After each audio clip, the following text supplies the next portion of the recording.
ایک ہندو نے نا کتاب لکھی ہے حضور علیہ الصلوۃ والسلام کے سیرت مبارکہ پر، ہندو نے، وہ ہندو کہتا ہے کہ میں نے نا عجیب منظر دیکھا ہے عرب کے لوگوں کا۔ ہندوؤں نے نا بڑا خوبصورت میرے محبوب کے بارے میں لکھا ہے۔ ایک ہندو نے جب حضور کی سیرت پر کتاب لکھی تو کچھ لوگوں نے کچھ اشعار لکھے، تو لوگوں نے کہا تو ہندو ہو کے حضور پہ لکھتا ہے، ہندو ہو کے؟ تو اس نے بڑا عجیب جملہ کہا، کہنے لگا ہو جائے عشق کسی سے کوئی چارہ تو نہیں، اور صرف مسلم کا محمد پہ اجارہ تو نہیں، صرف مسلم کا محمد پہ۔ اور پھر کہنے لگا نام و نسب سے اگرچہ ہندو ہوں پر کملی والے میں تیرا سادھو ہوں، کملی والے میں تیرا سادھو، میں تو ساتھ دیوانہ ہوں یا رسول اللہ آپ کا۔ تو نبی پاک علیہ السلام کے بارے میں لوگ لکھتے ہیں، وہ کہتے ہیں وہ محبت سے نہیں لکھ رہا، وہ سمجھ لیں کہ ایک عالمی تجزیہ نگار ہے تو ایک تجزیہ دے رہا ہے۔ کہتا ہے میں نے دو قسم کے عرب دیکھے، دو قسم کے۔ ایک عرب میں نے وہ دیکھے جو اتنے انا پرست ہیں، اتنے خود غرض ہیں، اتنے اپنے ذات کے بت میں الجھے ہوئے ہیں کہ وہ ایک حوض پہ اپنے گھوڑوں کو پانی پلانے گئے، 10 15 20 گھوڑوں کو پانی پلانے گئے ہیں، تو جھگڑا ہو گیا، پہلے میں نے پلانا ہے، میں بڑا چودھری ہوں۔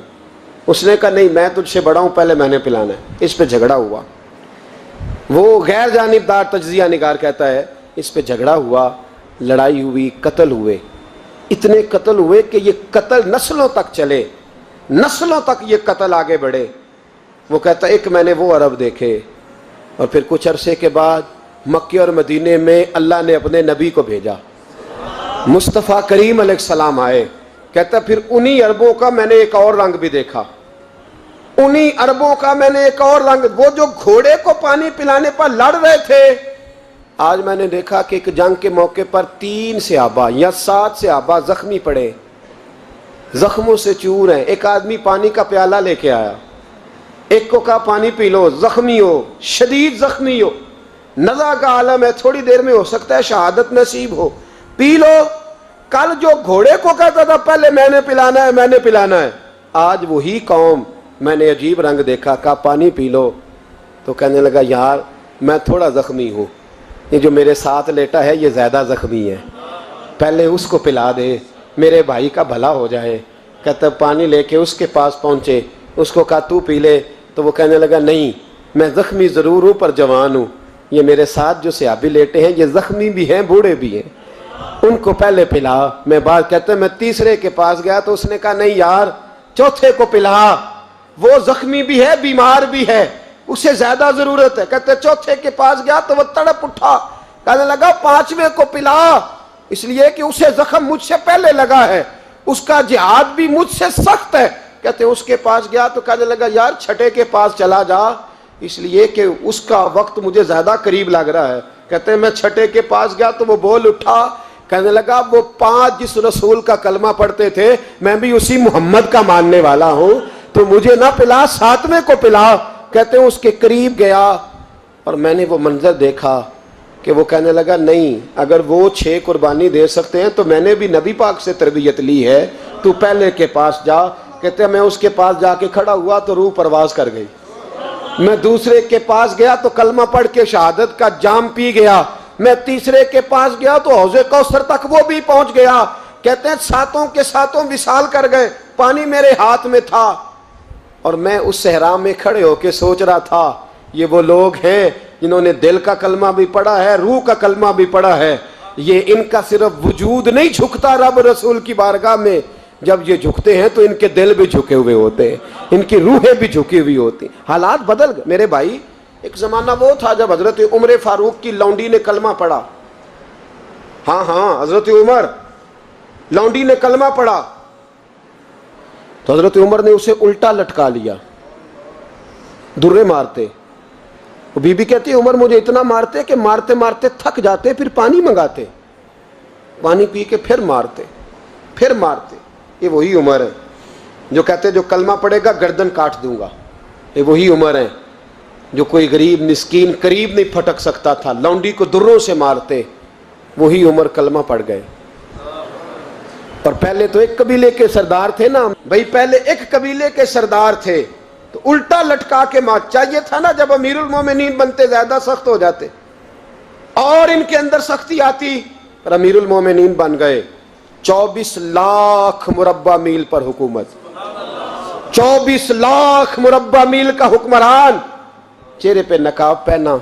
کنز العمال میں روایت موجود, وہی عمر جو کل غریب عورت کو دروں سے مارتے ہیں, وہی عمر. انقلاب آ گیا, سوچ بدل گئی, نگاہ اور دل مسلمان ہو گئے. عمر گزر رہے ہیں, ایک گھر سے بچوں کے رونے کی آواز آئی. چہرے پہ نقاب پہنے عمر رک گئے. افلا غلام ساتھ تھا. کہنے لگے پتہ کر کوئی مسئلہ ہے. دروازے پہ دستک دی. بی بی تیرے بچے کیوں روتے ہیں؟ کہنے دوڑ جاؤ. کون ہوتے ہو؟ تمہیں کیوں بتاؤں؟ غریب ہر ایک کو نئی داستان بتائیں. کبھی ایک جماعت آ گئی, مجھے بتاؤ میں حل کروں گا. پھر دوسرا آ گیا زخم ٹٹولنے, مجھے بتاؤ میں کس کس کے سامنے زخم کھولیں, کس کس کو بتائیں. بی بی کہنے لگی جا دوڑ جا. درجنوں آتے ہیں روز پوچھتے ہیں, پوچھ کے تو بھی جا. آدھی رات کو تو کون ہے؟ حضرت عمر منت کرنے لگے, کہنے لگے بی بی تیری مہربانی بتا تیرے بچے کیوں روتے ہیں. تو عورت تڑپ کے بولی, کہنے لگی تو نہیں جاتا تو سن پھر. میرے بچوں کی غلطی یہ ہے کہ یہ غریب بھی ہیں اور یتیم بھی ہیں. ان کی غلطی ہے کہ ان کا باپ چلا گیا ہے. ان کی غلطی یہ ہے میں نے غریب گھروں میں پرورش پائی ہے. ان کی غلطی یہ ہے کہ ان کا دادا رئیس نہیں تھا. ان کی کوتاہی یہ ہے کہ ان کا نانا جاگیردار نہیں تھا. ان کی غلطی یہ ہے کہ ان کی ماں جہیز میں کچھ لے کے نہیں آئی. اور کیا پوچھنا ہے؟ حضرت عمر کہنے لگے بہن ماجرا کیا ہے؟ کہنے لگی باپ انتقال کر گیا. عمر جب سے حکمران بنا ہے اس گاؤں میں کبھی اس نے پھیرا ہی نہیں ڈالا, وہ آیا ہی نہیں. میری غریبنی کے بچے ساری ساری رات بھوک سے روتے, وہ کبھی آیا ہی نہیں. یہ غلطی ہے. پہلے تو میں کچھ نہ کچھ ان کو خشک روٹی کھلا دیتی تھی, آج تو گھر میں کوئی شے نہیں. شام سے لے کر پانی اور روڑے ہنڈیا میں ڈالے ہیں, پکاتی جاتی ہوں. کہا تھا چلو سو جائیں گے, پر بھوک بڑی ظالم ہے, نیند بھی نہیں آنے دیتی. سب روگاں دا روگ محمد, جس دا نام غریبی کنڈ ولا کے لنگ جاندے نہیں دوست یار قریبی. کب بھوک بڑی ظالم ہے, پیٹ بھوکا ہو تو یہ بھی نہیں آتی. سوچتی تھی سوچ اب تہجد کا وقت ہے پر سوتے نہیں. اب بتاؤ میں کیا کروں. عمر تو 24 لاکھ مربع میل کا حکمران ہے, اس کچی بستی میں کیسے پھیرا ڈالے گا. حضرت عمر دوڑے گئے. 60 سال عمر, کندھے پہ اناج کا تھیلا رکھا, کندھے پہ. غلام کہتے حضور مجھے دے دیں. فرمایا بتا قیامت میں بھی میرا بوجھ اٹھائے گا. حضرت عمر لائے. پھر عمر نے اس بی بی کے گھر میں چراغ روشن کیا. پھر بوڑھے عمر کہتے میری بیٹیاں تھیں, میری بیویاں تھیں, میں نے کھانا کبھی نہیں پکایا تھا. میں نے اس بی بی سے کہا بہن تو بیٹھ جا. بیٹھ گئی. عمر کہتے ہیں میں نے آگ جلائی. آپ کے غلام کہتے ہیں جب عمر آگ میں پھونکے مارتے تھے تو ان کی داڑھی سے دھواں نکلتا تھا. عمر نے آگ جلائی. پھر فاروق کہتے ہیں میں نے کبھی روٹی نہیں پکائی تھی پر آج میں نے آٹا بھی گوندا. 24 لاکھ مربع میل کا حکمران. او بھائی جب تیرا دل اور نظر مسلمان ہوتی ہے تو پھر تو جھوٹے دعوے نہیں کرتا, پھر دین تیرے لفظوں میں جملوں میں تقریروں میں نہیں رہتا. حضرت سیدنا عمر فاروق رضی اللہ تعالیٰ عنہ آٹا گونتے ہیں, داڑھی ساری آٹے سے بھر گئی. پھر عمر فاروق روٹیاں پکاتے تو ہاتھ جلتے. پھر سالن پکایا. پھر عمر نے دسترخوان بچھایا. پھر وہ چھوٹے چھوٹے بچوں کا عمر نے منہ دھلایا. پھر فاروق اعظم روٹی کے لقمے ان کے منہ میں ڈالتے اور روتے, کہتے بیٹو عمر کو پتہ نہیں چلا کہ تم بھوکے تھے. بیٹیوں عمر کو خبر نہیں تھی. عمر سے ناراض تو نہیں ہو. چھوٹے چھوٹے بچے کہتے ہمیں تو پتہ بھی نہیں عمر کون ہے. آپ کیا بات. پھر ان کو عمر فاروق نے کھلایا. پھر فاروق اعظم صحن میں بیٹھ گئے, ان کو ہنساتے رہے. غلام کہتے حضور اب کیا کرتے ہو؟ فرمایا جو میری وجہ سے روئے تھے انہیں خوش نہ کروں. پھر اس بی بی کی طرف متوجہ ہوئے, کہنے لگے اگر عمر نہیں آیا تو آپ ہی خبر کر دیتی. تو بی بی کہنے لگی ڈیوٹی عمر کی ہے خبر لینے کی, میری نہیں ہے کہ میں جا کے بتاؤں. میں کیوں بتاؤں؟ تو حضرت عمر کہنے لگے چل عمر کو معاف کر دے. کہنے لگی اسے کیا معاف کرنا ہے, میں تو دعا کرتی ہوں اللہ اسے ہٹا دے اور آپ کو بنا دے. میری دعا ہے کہ وہ چلا جائے آپ آ جائیں. فرمایا اگر میں بن جاؤں تو عمر کو معاف کر دو گی؟ کہا ہاں کر دوں گی. تو حضرت عمر نے چہرے سے نقاب اتارا. فرمایا بی بی میں عمر ہی ہوں, تو نے دیکھا نہیں تھا, جا تیری دعا مقبول ہو گئی. وہ بی بی کہنے لگی آپ کے سامنے اتنی جلی کٹی سنائی. فرمایا بس ایک وعدہ کر, اگر تو نے عمر کو یہاں معاف کر دیا ہے تو وہاں بھی معاف کر دینا. وہاں بھی سوال شرط یہ ہے تیرا دل کتنا مسلمان ہے. ہمارا یہ حال ہے, ہم جملوں کے مسلمان, لفظوں کے مسلمان, ہم اپنے آپ کو کھینچ کھانچ کے مسجد میں لا کے 2-4 رکعتیں بھی پڑھ ہی لیتے, پر دل و نگاہ اگر مسلمان نہیں تو پھر کچھ بھی نہیں. دیکھیں نا کتنے اعلیٰ لفظ ہے حدیث میں. نبی پاک نے فرمایا میں اسے اپنا مومن ہی نہیں مانتا. صحابہ کہتے ہیں پوچھنے لگے تھے کسے, تو حضور نے دوسرا بار پھر کہہ دیا, فرمایا میں اللہ کی قسم اسے مومن نہیں مانتا. تیسرا جملہ پوچھنے لگے تو حضور نے پھر بول دیا, فرمایا میں نہیں مومن مانتا. حضور کسے؟ فرمایا جو خود تو پیٹ بھر کے کھائے اور اس کا پڑوسی بھوکا سو جائے. 3 دفعہ حضور نے کہا میں مومن ہی نہیں مانتا. جتنی مرضی تسبیح پڑھے, نہ مرضی رب رب کہے. تو میرے بھائی یاد رکھیں, دیکھیں نا دولت کی ریل پیل کے پیچھے دنیا کس طرح بھاگتی ہے.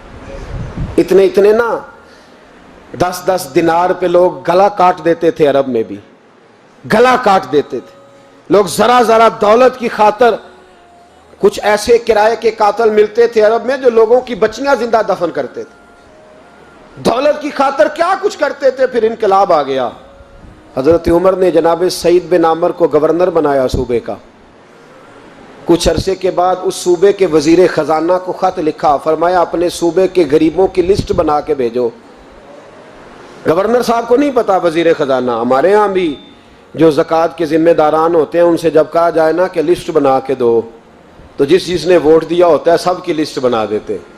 کہتے ہیں ان کو زکوٰۃ اس لیے ضروری ہے کہ ان غریبوں نے ووٹ دیے تھے تو وہ جتنے مرضی غریب ہیں, چونکہ مجھے ووٹ نہیں دیے لہذا جتنی مرضی زکوٰۃ لگتی ہو ان تک نہیں پہنچنی چاہیے.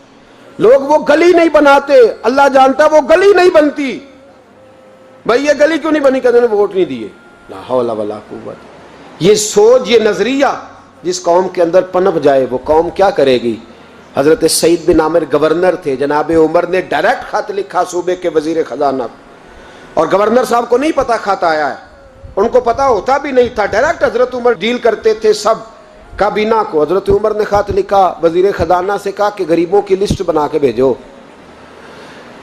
میں انہیں کچھ میرے پاس مال آیا ہے تو میں بانٹنا چاہتا ہوں.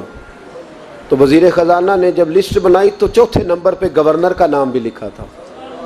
کہنے لگے حضور میرا گورنر بھی بڑا غریب ہے. حضرت عمر نے وہ نام پڑھا تو وزیر خزانہ کو طلب کیا, فرمایا تمہارا گورنر بھی غریب ہے.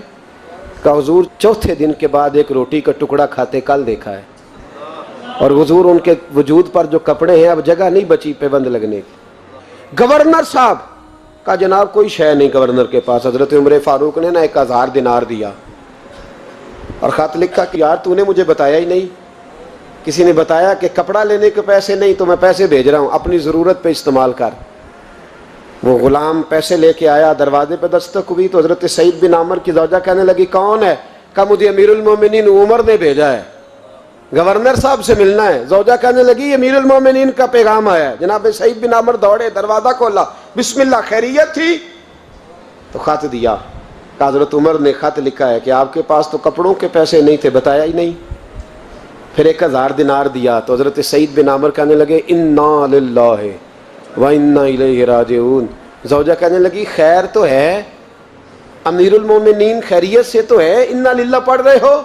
فرمانے لگے اس سے بھی بڑی مصیبت آئی ہے, میرا راز میرے رب کے ساتھ تھا, میرا راز کھل گیا ہے. کون ہے جس نے میرا راز کھولا ہے کہ میں غریب ہوں, کون ہے؟ اور فرمانے لگے دیکھو جب سے حضور کا کلمہ پڑھا میں نے دنیا کو قریب پھٹکنے نہیں دیا, دولت کو دل میں جگہ لینے نہیں دی. عمر نے کیا سمجھا ہے, 1000 دینار مجھے بھیج دیا. عمر شاید سمجھنے لگے ہیں کہ میں دنیا کی طرف توجہ کروں گا. غلام کہنے لگا حضور آپ کو پتہ ہے نا امیر المومنین کے جلال کا, تو مہربانی فرمائے ذات پہ استعمال کرے. فرمایا اچھا چلو ٹھیک ہے ذات پہ استعمال کر لیتے. دروازے پہ کھڑے ہو کے آواز لگائی, غریب سارے آ جاؤ, غریب سارے, غریب سارے آؤ, غریبوں آؤ. سب غریب آ گئے. 1000 دینار وہیں بیٹھے بیٹھے بانٹ دیا. خادم کہنے لگا حضور یہ کیا ہے؟ فرمایا تم نے کہا تو تھا ذات پہ خرچ کر لو, یہ میں نے ذات پہ خرچ کیا ہے. جب صبح قیامت میں جاؤں گا تو یہ پیسے میری ذات کے کام آ جائیں گے, یہ میری ذات کے کام آئیں گے, ذات پر ہی تو خرچ کیا ہے. وہ غلام کہتا ہے میں واپس آیا, حضرت عمر سے آ کے کہا کہ سعید تو بڑا اعلیٰ ہے. حضرت عمر کہنے لگے صرف سعید نہیں, جس نے بھی مصطفیٰ کا کلمہ پڑھا ہے. کہا حضور نہیں میں نے تو انہیں دیکھا ہے. کہنے لگے چل 2-4 اور بھی دیکھ لے. 400 دینار دیے. کہنے لگے جا ابو عبادہ بن جراح کو تحفہ دیا. کہتے ہیں میں حضرت ابو عبادہ بن جراح کے گھر گیا. میں نے کہا حضور یہ امیر المومنین نے آپ کو ذات کے لیے بھیجے.